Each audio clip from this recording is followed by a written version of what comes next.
ಚೇ ಮಾಡ್ಬೇಡ್ರಿಪ್ಪ ಹೊಲಸ ಉದ್ಯೋಗನ. ಅದ್ರಾಗ ಇವತ್ತ ಚೆನ್ನಿಗೆ ಸೀರೆ ತಂದಿನಿ. ಹೇಗಾದ್ರೂ ಮಾಡಿ ಅವಳಿಗೆ ಹುಡಿಸಿ ಹುಡುಗಂಬಿಸಿ ಆ ವಿಷಯನ ತಿಳ್ಕೊಳ್ಬೇಕು ನಾನು.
ನನಗಿನ ಜಲ್ದಿನ ಬಂದ್ಬಿಟ್ಟಿ ಇಲ್ಲ. ಅಯ್ಯೋ ನಿಧಾನಕ್ಕ ಮಾರಾಳೆ ಹರ್ಕೊಂಡೋಗಿತ್ತು ಮತ್ತ ನನಗೆ. ಅದ್ರಾಗ ನಂದು ಏನದು ಆಡ್ದೈತಿ ನಿನಗ? ನನ್ನ ಮೇಲೆ ಇರೋ ಪ್ರೀತಿ ಬಹಳ ದೊಡ್ಡದೈತಿ ಎಂದ. ಅಯ್ಯೋ ಮಾವ ಅಂತ ನೀನು ಮಾಡ್ಬೇಡ ಮರ್ಮ ಮಾರಾಳೆ. ಧರ್ಮ ಈಗರ ಬಿಡ್ಲೆ ನೀನು ಗರ್ವನ? ಚೆನ್ನಿ, ನಾನು ಗರ್ವದ ಮನುಷ್ಯ ನಾನಲ್ಲ. ಅಲ್ಲ ಚೆನ್ನಿ, ಆ ಸತ್ಯ ಅಂದ್ರೆ ಏನಾರ ಸುದ್ದಿ? ಅಯ್ಯ ಸತ್ಯಂದ ನಿನ್ನ ಇಲ್ಲ ಒಂದು ಅವ್ನ್ ಬರೀ ಇರ್ತೈತಿ. ಏನು ಮಾಡೋದು? ವರ್ಚಸ್ಸು ನಿನ್ನಷ್ಟಿಲ್ಲ ಒಂದು ಒಂದು ಇರ್ತೈತಿ ಅಂದೆ. ಮತ್ತೆ ನೀನು ಬೇರೆ ತಿಳ್ಕೊಂಡೇನು? ಅಲ್ಲ ಅವಂದು ಈತು ನಂದಿತ್ತು ಅಂತಂದ್ರ ನನ್ನ ಮನಸ್ಸಿಗೆ ಹೆಂಗ ಹಾಕಿಲ್ಲ ಮಾರಾಳೆ.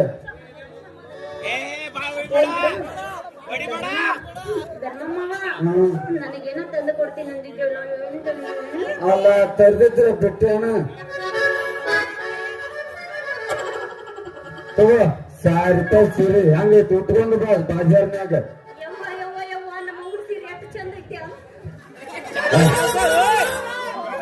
ಇದೇನ ಮಾವ ಬಿಡ, ನಾನು ಅಲ್ಪ ಸ್ವಲ್ಪ ಶ್ರೀಮಂತ ಇದೀನಿ ಅಂತ ಹೇಳಿ ತಂದಿನಿ. ಇನ್ನ ಪೂರ ಶ್ರೀಮಂತನಾದ್ರೆ ಇನ್ನ ಏನೇನ ತರ್ತೈತಿ ನಾನು.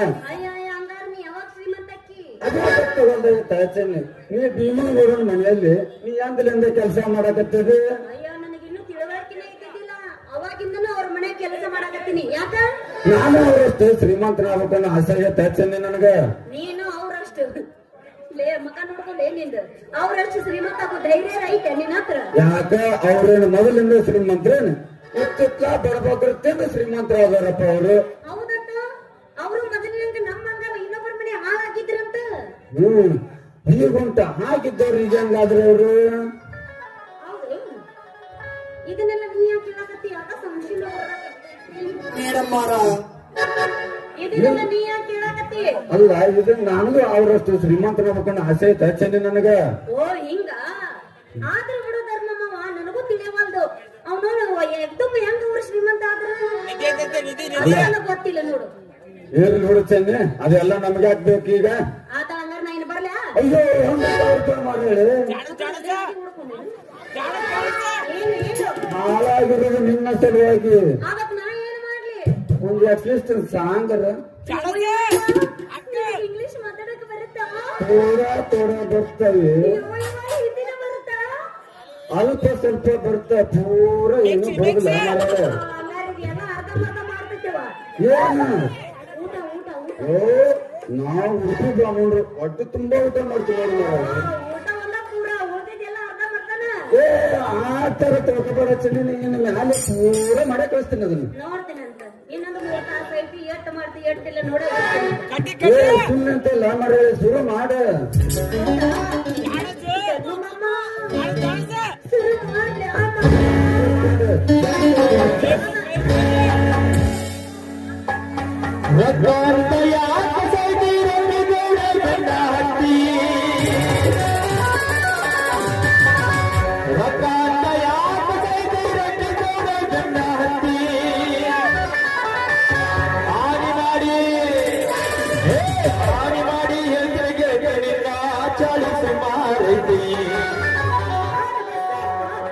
ನನ್ನ ಕೂಡ ಈಗ ಚಂದಂಗ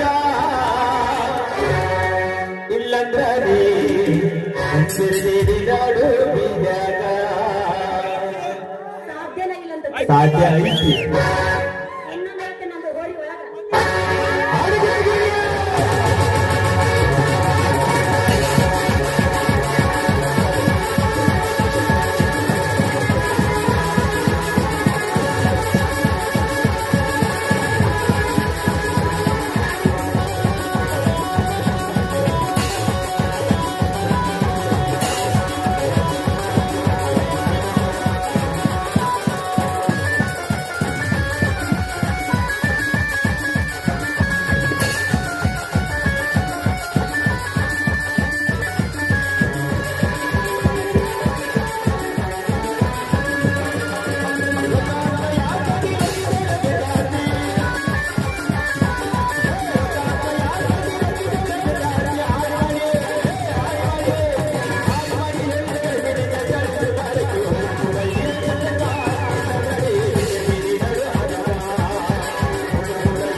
ತೆಗೆದು ಬಿಡಲ್ಲ ಹಂಗದ ಹೃದಯ ಕಾವಣ ಕಾವು ಯಾರನ್ನೋದಲ್ಲ ದೋಸ್ತ, ಜಾಸ್ತಿ.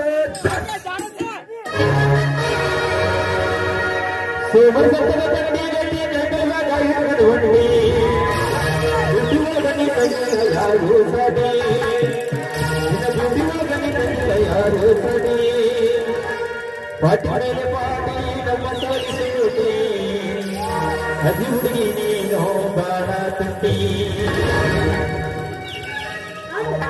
ಹುಡುಗಿ ನನ್ನ ಕೈಯಾಗ ಸಕ್ಕರ ಗಜಮಾ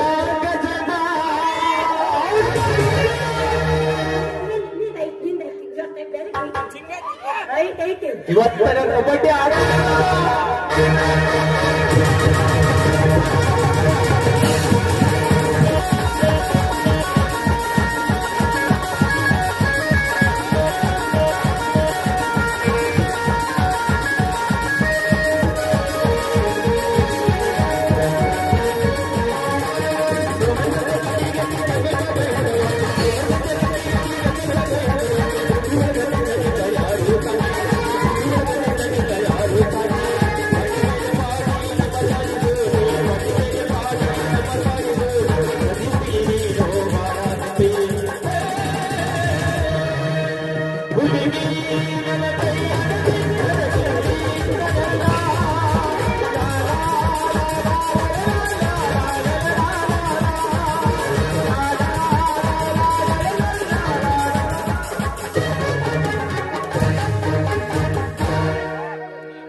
ನೋಡಿದ ಪ್ರವೀಣ, ನಾನಂದ್ರೆ ಎಲ್ಲ ಕಚೇರಿಗಳು ಬೆಪ್ಪರಾಗಿ ಬಿಡುತ್ತವೆ. ಇದೇ ಸಮಯದಲ್ಲಿ ನಾವು ಅಂದ್ಕೊಂಡ ಕೆಲಸಗಳೆಲ್ಲ ಮುಗಿಸಿಕೊಳ್ಬೇಕು. ಯಾಕಂದ್ರ ಇದೇ ತಿಂಗಳು ಈ ತಹಶೀಲ್ದಾರ್ ರಿಟೈರ್ಡ್ ಆಗ್ತಾನಂತೆ. ಹಾಗಾದರೆ ಹೊಸಬರು ಯಾರು ಬರ್ತಾರೋ ಯಾರಿಲ್ಲೋ ನನಗೊಂದು ಒಂದು ತಿಳಿಯಲಾಗಿದೆ. ಈ ಬಡವರಿಗೆ ನೀಡಿದ ಜಾಗಗಳು ನಿಮಗೆ ದಕ್ಕುತ್ತದೆ ಎಂದು ತಿಳಿಯಲಾಗಿದೆ. ಯೋಚನೆ ಮಾಡಬೇಡ ಪ್ರವೀಣ. ನಮ್ಮನ್ನ ಬಡ ಸಣ್ಣಪ್ಪನ ಮಗ ರಮೇಶ ಈ ಇಂಟರ್ವ್ಯೂನಲ್ಲಿ ಪಾಸ್ ಆಗಿದ್ದಾನಂತೆ. ಅವನು ಇಂದಿನ ನಾಳೆಯಾದರೂ ಈ ನೌಕರಿಯನ್ನು ಪಡೆದೇ ತೀರ್ತಾನೆ. ಗೌಡ್ರಿ, ಅವನಿಗೆ ನೌಕರಿ ದೊರಕಿದರೆ ನಿಮಗೇನು ಲಾಭ? ಇದೇ ಪ್ರವೀಣ, ನೋಡು, ಒಂದೇ ಕಲ್ಲಲ್ಲಿ ಎರಡು ಹಕ್ಕಿಯನ್ನು ಹೊಡಿತೇನೆ. ರಮೇಶನನ್ನು ಈ ತಾಲೂಕಿನ ತಹಶೀಲ್ದಾರನಾಗಿ ಮಾಡುತ್ತೇನೆ. ಅವನ ಬಂದ ನಂತರ ಅವನೊಟ್ಟಿಗೆ ಬಾಂಧವ್ಯ ಬೆಳೆಸುತ್ತೇನೆ. ಮಾಡು ಮಾಡು ಗೌಡ, ಮಾಡು. ಇನ್ನು ಏನು ಮಾಡುತ್ತೀಯೋ ಮಾಡು. ಕೊನೆಗೆ ಒಂದಲ್ಲ ಒಂದು ದಿನ ನಿನ್ನನ್ನು ನಾನೇ ನಿನಗೆ ಮುಳ್ಳನಾಗಿ ನಿನ್ನ ಸಿರಿತನವನ್ನು ನನಸನ್ನು ಮಾಡದಿದ್ದರೆ ನನ್ನ ಹೆಸರು ಪ್ರವೀಣನೆಯಲ್ಲ.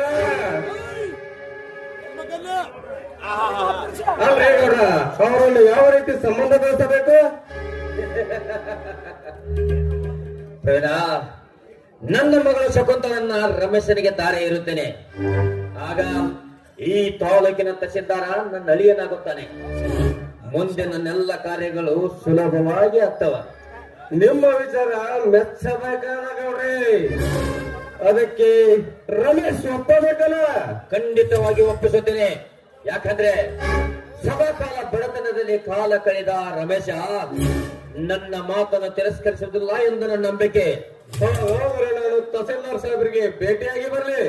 ಬೇಗನೆ ಬಾ ಪ್ರವೀಣ. ನಾನು ಹೇಳಲ್ಲ ಸುಮ್ಮನೆ. ಬರ್ಲೆ?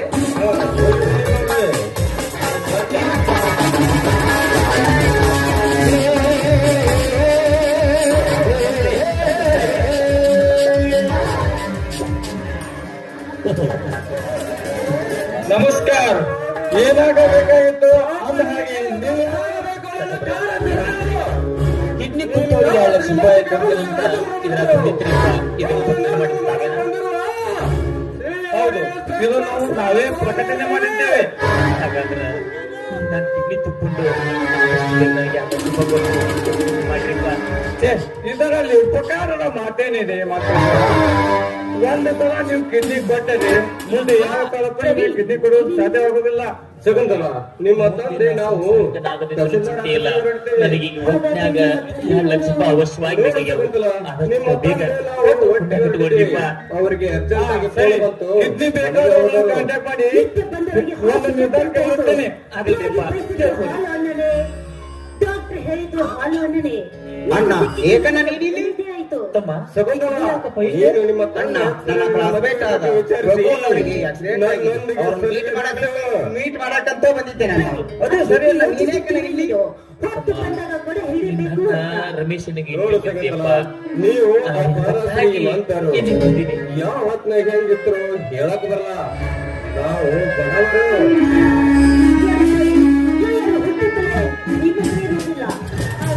ನಮ್ಮ ತಂದೆಯವರು ಕೂಡ ಅವ್ರು ಒಪ್ಪಿದರು. ಬನ್ನಿ ಮಾಡ್ಕೊಳ್ಳಿ. ಶಕುಂತಲ, ನಿಮ್ಮ ತಂದೆಯವರಿಗೆ ಹೇಗಿದ್ದಾರೆ ಏಕಣ್ಣ ಏನಾಗಿದೆ? ಶ್ರೀಮಂತರಾದ್ರು ಅಂತ ನನಗೆ ಗೊತ್ತಿಲ್ಲ. ಅದೆಲ್ಲ ನಿಮ್ಗೆ ಬೇಕು. ಯಾಕೆ ನಮ್ಮ ತಂದೆಯವರಿಂದ ಏನಾದ್ರೂ ಡಿಸ್ಟರ್ಬ್ ಮಾಡಬೇಡಿ. ನೀವು ಶಕುಂತಲ, ನಿನ್ನ ನನ್ನ ಪ್ರೀತಿ ಪ್ರೇಮದ ಅವಳು ಮಾನದ ವಿಷಯ.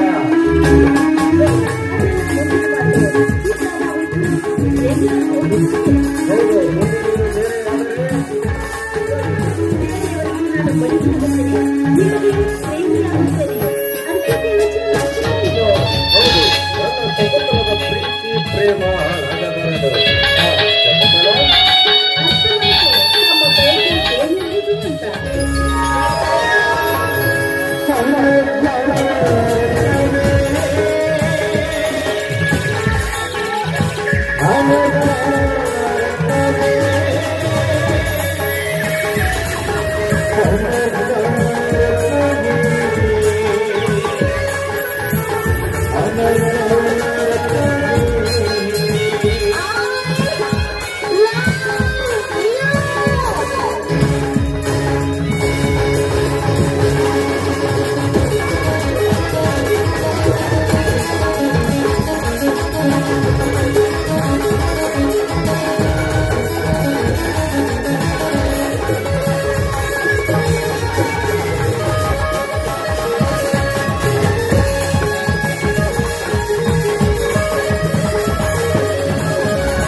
ತೆಗೆದುಕೊಳ್ಳಿ 2 ಲಕ್ಷ ಹಣವನ್ನು. ಸಾಹೇಬ್ರ, ನಿಮ್ಮಿಂದ ಆಯ್ತ್ರಿಯಪ್ಪ. ಏನಾದ್ರೂ ಸಿಕ್ಕಿದ್ರೆ ನನ್ನ ತಪ್ಪಿದ್ರಿಯಪ್ಪ. ನನ್ನ ಪಾಲಿಸಿಯವರು ಸದ್ಯ ಈಗ ತಾನೇ ಆಪರೇಷನ್ ಆಗಿದೆ. ಇದೇ ಇರಬೇಕಾಗುತ್ತದೆ.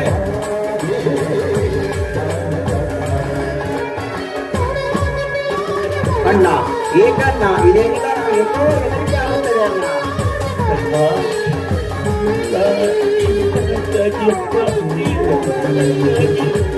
ಅಂತ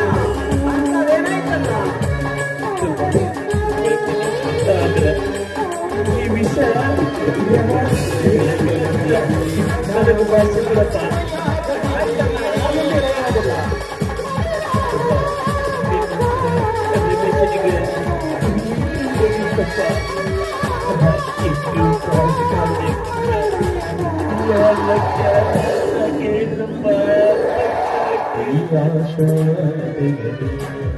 ಅದಕ್ಕಾಗಿ ಅಡ್ಡಿಯಾಗಿದೆ ಮಾಡಿದ್ಯಾ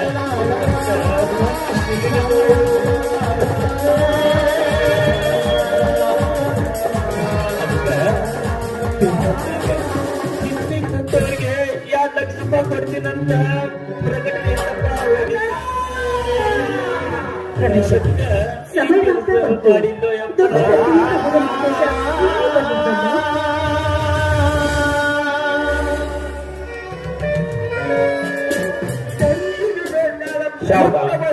ಈಗಿನ ಕಾಲದಲ್ಲಿ 2 ಲಕ್ಷ ರೂಪಾಯಿ ಕೊಡುವುದು ಆ 2 ಲಕ್ಷ ರೂಪಾಯಿಗೋಸ್ಕರ ನನ್ನ ಮಗ ಎಲ್ಲೆಲ್ಲಿ ಅಡ್ಡಾಡುತ್ತಿದ್ದಾನೋ ಏನೋ. 2 ಲಕ್ಷ ರೂಪಾಯಿ ಇದ್ರೆ ನನ್ನ ನೋಡು ಈಗಿನ ಈ ಕಟ್ಟಡ ಸಮಾಜದಲ್ಲಿ 2 ಲಕ್ಷ ಹಣ ಉಳಿಸುವುದಂದ್ರೆ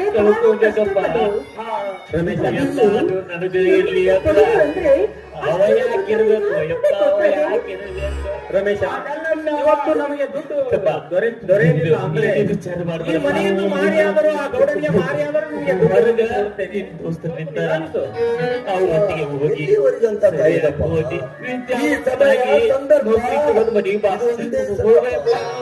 ಪ್ರತಿಯೊಂದು ಇಲ್ಲಿಗೆ ಹಣ ಸಿಗದೆ ಹೋದರೆ ನನ್ನ ಜೀವನವೇ ವ್ಯರ್ಥವಾಗಿ ಹೋಗುತ್ತದೆ. ಸದ್ಗುಣೀಗಳನ್ನಪ್ಪ ಇಂಥ ತಮ್ಮನ್ನು ಪಡೆದ ನನ್ನ ಮಾಲ್ಕೇಶ್ ಬದುಕಿರುವವರೆಗೂ ಆದಷ್ಟು ಬೇಗ ತಮ್ಮಗ ರಸ ಕೊಡ್ಬೇಕು.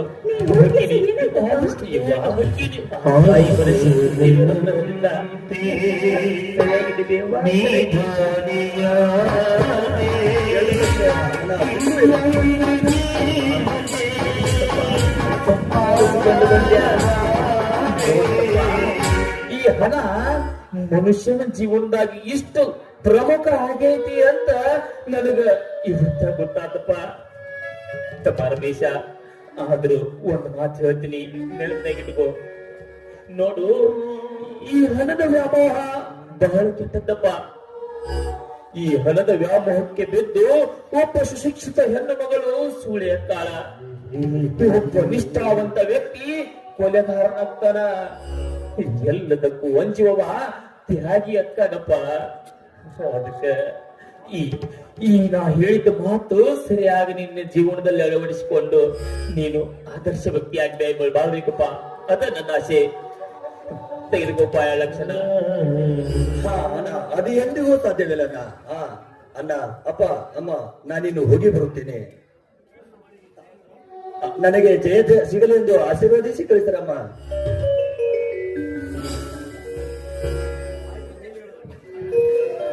ಆಯ್ತಪ್ಪ, ಆದಷ್ಟು ಬೇಗನೆ ನೌಕರಿ ತೆಗೆದುಕೊಂಡು ಈ ಮನೆಗ್ ಬಾ. ಸರಿ ಅಮ್ಮ, ನಾನಿನ್ನು ಹೋಗಿ ಬರುತ್ತೇನೆ. ಅಪ್ಪ, ಬರುತ್ತೇನೆ.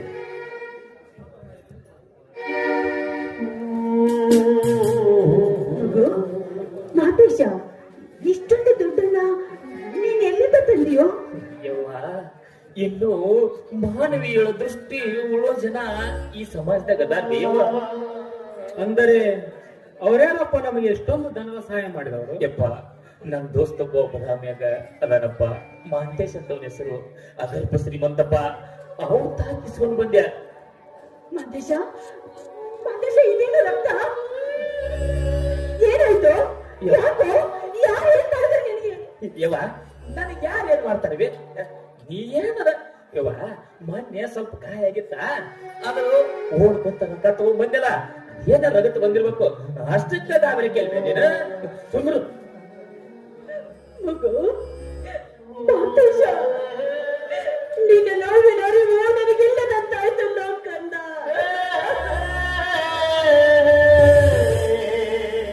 ಯವ್ವ, ಇಂಥ ನೋವು ನಲಿವು ಇವತ್ತಿಗೆ ಕೊನೆ ಬೇವ. ಇನ್ನು ಮುಂದ ನಮಗ ತ್ರಾಸ ಬರಂಗಿಲ್ಲ. ಯಾಕಂದ್ರ ನನ್ ತಮ್ಮ ತಹಸೀಲ್ದಾರ್ ಆಗಿ ಮನೆಗೆ ಬರ್ತಾನೇವ.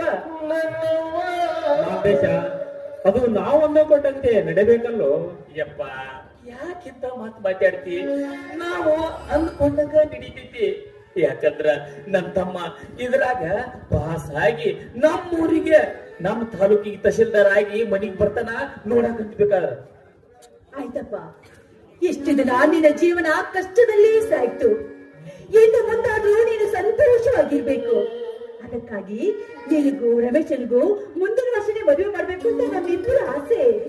ಇವ್ವ ಮದುವೆ ನನಗ ಇದೆ. ನಾನೆಲ್ಲ ಮುಂದಿನ ಮಾತು ಬಿಡ್ಬೇ, ಈಗ ಯಾಕೆ ಮಾತಾಡ್ತೀಯ ಅದನ್ನ? ಏನು ನೀನು ಮದುವೆ ವಿಷಯ ತೆಗೆದ್ರೆ ಸಾಕು ಮೌನವಾಗಿ ನಿಂತ್ಕೊಂಡ್ ಬಿಡ್ತೀಯ. ಬಾ, ಊಟ ಮಾಡ್ಬೇಕೆ. ನೀನು ಬರ್ಲಾರ್ದೆ ನಾವು 2 ದಿನ ಆಯ್ತು ಊಟನೇ ಮಾಡಿಲ್ಲ. ಯವ್ವ ನನಗೂ ನಿಮ್ಮನ್ ಬಿಟ್ಟು 2 ದಿನ ಊಟನ ಸರಿಯಾಗಿ ಮಾಡಿಲ್ವೇ ನೋಡಿ. ಹೊಟ್ಟೆ ಸತಿ ಊಟ ಮಾಡಿ ನಡ್ವೆ.